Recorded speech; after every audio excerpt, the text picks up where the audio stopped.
जय श्री राम, जय संकट मोचन हनुमान। इस संसार में हर जीव किसी न किसी इच्छा, किसी न किसी अभिलाषा के साथ जीता है। कोई धन चाहता है, कोई सुख चाहता है, कोई सम्मान चाहता है। पर एक जगह ऐसी है जहाँ मांगने से पहले ही देने वाला बैठा है, और वो है हमारे बाबा हनुमान।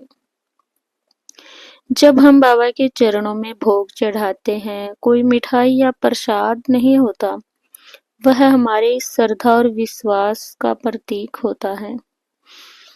पता है आपको भोग का संसार में क्या अर्थ है? इसका अर्थ है संसार की हर अच्छी वस्तु, मधुर स्वाद, सुगंध, सब कुछ ईश्वर की देन है। और जब हम वही वस्तु, वही प्रसाद, वही मिठाई बाबा को भोग लगाते हैं तो वो बन जाता है प्रसाद।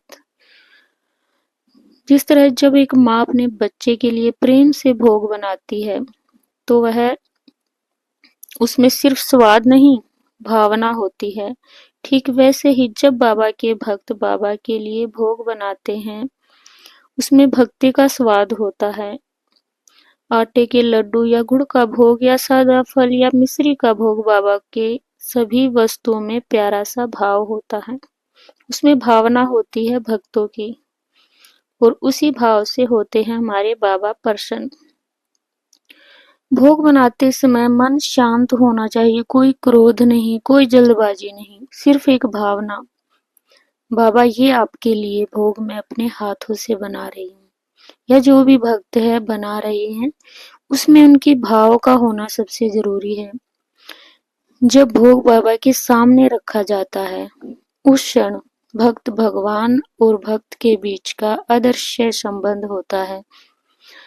वही क्षण पवित्र होता है जब हम हाथ जोड़कर, आंख बंद करके बाबा के समक्ष बैठकर मन ही मन कहते हैं, बाबा जो दिया है वही हमें लौटा देना और हमारी भक्ति को स्वीकार करना। तभी तो पुराणों में कहा गया है, भोग सिर्फ पेट के लिए नहीं, आत्मा के लिए होता है। जब हम प्रसाद ग्रहण करते हैं तो केवल भोजन नहीं लेते, हम आशीर्वाद भी लेते हैं। प्रसाद के साथ होते हैं भाव और सभी भक्तों की भावना।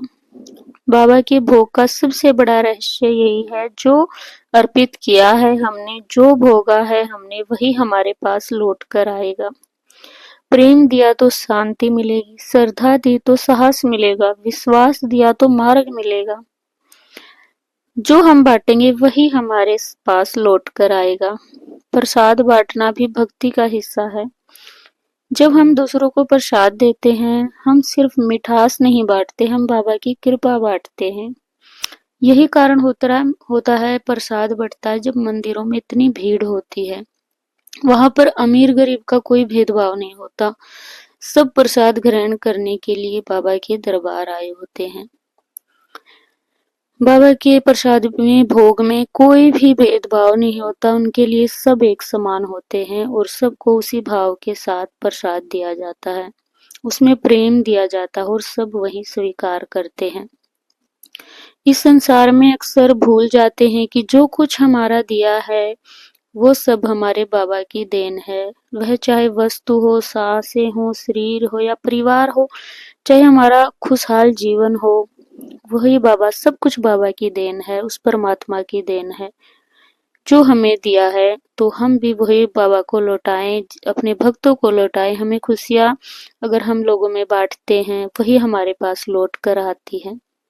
तभी तो मैं हर बार वीडियो में बोलती हूँ कि अपने कर्मों पर थोड़ा सा ध्यान दें। अच्छे कर्म करोगे तो तुम्हारे पास भी अच्छी चीजें ही लौट कर आएंगी। भोग चढ़ाने पर सिर्फ हमें यही याद दिलाया जाता है कि हम मालिक नहीं हैं, हम बाबा के सेवक हैं। और जब यह भाव मन में बैठ जाता है तब जीवन सरल हो जाता है, अहंकार घटता है। हम कृतज्ञ हो जाते हैं कि हमें भी सच्चे भाव से, सच्ची श्रद्धा से पूजा भक्ति करनी है। यह एक सच्चा भक्ति जानता है कि बाबा को बड़े बड़े थाल नहीं चाहिए, उन्हें सच्चे श्रद्धा और सच्चे मन से, चाहे मिश्री का भोग हो तो भी बाबा प्रसन्न हो जाते हैं। कई बार एक फल भी हम बाबा को चढ़ाते हैं तो वो सोने की थाल से भी अमूल्य होता है। उसकी श्रद्धा उतनी होती है भगवान की, हमारे बाबा उसको भी इतना ही आशीर्वाद देते हैं जो सोने के थाल या पंचमेवा कुछ भी चढ़ाते हैं बाबा को।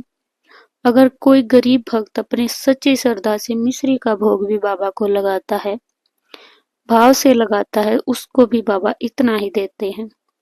चाहे वो कोई कितना भी बड़ा फल, किसी ने कितने भी बड़े प्रसाद, श्रद्धा, पंचमेवा कुछ भी चढ़ाया हो, अपने भाव बाबा सबसे जरूरी देखते हैं।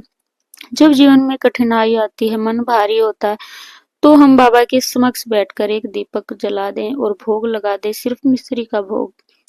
मिश्री भी घर में नहीं है तो आप चीनी का भोग भी लगाकर बाबा को प्रसन्न कर सकते हो। देखना आपका मन कैसे हल्का होता है, और यही भोग आपका करता है चमत्कार। उसमें आपके भाव होने जरूरी, आपकी श्रद्धा, आपकी विश्वास, समर्पण भाव कि बाबा मेरे पास यही है आपको देने के लिए, वो सबसे जरूरी है। चाहे कितने भी त्योहार आए, कोई मिठाई कोड़े, कोई पंचमेवा मायने नहीं रखता। आपकी सच्ची श्रद्धा और भाव, आपकी समर्पण भाव की पूजा भक्ति आपको जरूरी है। और इसी के साथ आप चाहे बाबा को मिश्री का भोग भी लगाते हो तो बाबा आपकी पूजा स्वीकार करते हैं। आप ये मत सोचो कि भोग सिर्फ त्योहार को लगाना चाहिए। आप हर दिन हर क्षण आपके बाबा को कर्मों का भी भोग लगा सकते हैं। अच्छे विचार का भोग, सच्चे कर्मों का भोग, दया का भोग, सेवा का भोग, जो हम हमारे जीवन में करेंगे। और जब हर क्षण बाबा का भोग बन जाता है, हर पहलू आपकी पूजा बन जाती है। और आज से हम मिठाई ही नहीं, अपने अहंकार, अपनी चिंताएं, अपनी इच्छाएं बाबा को अर्पित करें, अपने सब संकट बाबा को अर्पित करें, अपना जीवन समर्पण भाव से पूजा में अर्पित करें। ये भी हमारा एक तरह का भोग ही है। सारी चिंताएं बाबा को अर्पित कर दे, अपना जीवन अर्पित करते हैं और फिर देखें कैसे बाबा आपका जीवन बदलते हैं। और यह एक सच्चे भाव से मैं आपको कह रही हूँ कि कोई दिखावा, कोई भी आपको कुछ भी दिखाने की जरूरत नहीं है। बस सच्ची श्रद्धा और विश्वास से आप बाबा की पूजा भक्ति करें। उसमें चाहे मिश्री का भी भोग आप बाबा को हर दिन चढ़ाते हैं तो वो भी आपका बाबा प्रसन्न होकर स्वीकार करेंगे। तो आपके जो भी अनुभव है हमारे भक्तों के साथ शेयर कर सकते हैं।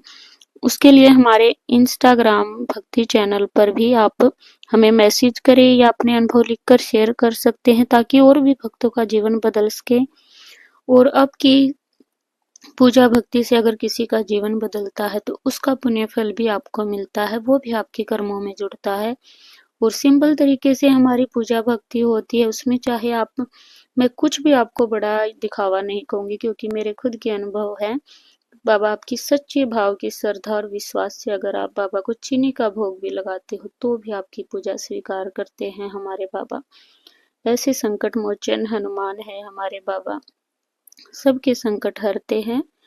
तो वीडियो आपको अच्छी लगी हो तो शेयर करें, और नए भक्त हैं तो चैनल को सब्सक्राइब करें, वीडियो लाइक करें। और आपकी पूजा भक्ति और भावना से ही हम यहाँ तक पहुँचे हैं। और बाबा की भक्ति को बढ़ावा, सनातन धर्म को बढ़ावा दें।